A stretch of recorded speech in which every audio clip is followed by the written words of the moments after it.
Hey, mathematicians, this is Mrs. Shopper coming to you with the Pythagorean Theorem. A theorem is a statement that can be proven true, and when you get into geometry, you're going to talk through that, so that's going to be kind of fun. But we're going to be talking about Pythagorean theorems today.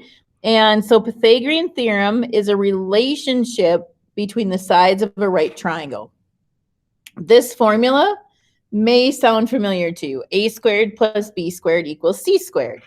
The legs are A and B. Those are the two sides that form the right angle. Then the hypotenuse, that is the side opposite the right angle. All right, it's always your longest. It's always opposite your right angle. So if we want to find a missing side length, when I look at this, I always like to label my sides so I know what my A, B, and C is. So A squared plus B squared equals C squared. I start by writing my formula out, and then I fill in my values. So A is 8, so 8 squared. B is 15, so 15 squared, C squared. And then what I'm going to do is solve that equation for C. So 64 plus 225 is equal to C squared. So 289 is equal to C squared. So now what I'm going to do is take the square root of each side. So C equals 17. Now we talked last time about how if you add the square root, you should take the positive and the negative. That's true.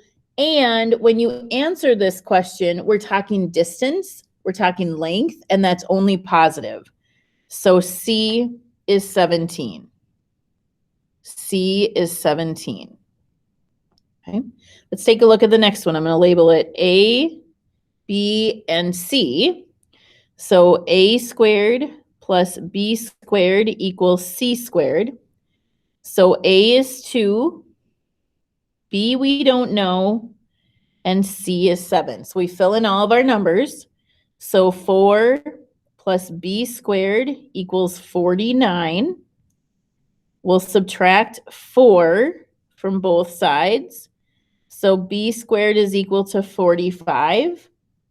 And I'm comfortable if you want to leave it as B is the square root of 45. That's totally okay with me. All right. Or if you wanted the decimal, I'm okay with that too. All right. So here's another one to find the missing side length. A, B, and C. So A squared plus 24 squared equals 26 squared. All right. So A squared plus, let me grab my calculator here, 24 squared is 576, and 26 squared is 676. I'm going to subtract 576 from both sides. This is working on our equation solving again. So A squared is 100, square root it, A is 10. Now, we can also use the Pythagorean theorem to determine if something's a right triangle. So if A squared plus B squared is C squared, then it's a right triangle. So is 3 squared plus 4 squared equal to 5 squared? Now you might be wondering, how did you know that those were those numbers? All that matters is that your largest side is C. That's all that matters. The other two for A and B doesn't matter because they're the two sides that form the right angle. So is 9 plus 16 the same as 25? And it is, so it is a right triangle. Let's take a look at the next one. Our C is always the largest side. So 20 squared plus 21 squared equals 29 squared. So 400 plus 441, does that equal 841? Oh, it does. So because they're equal, it is a right triangle.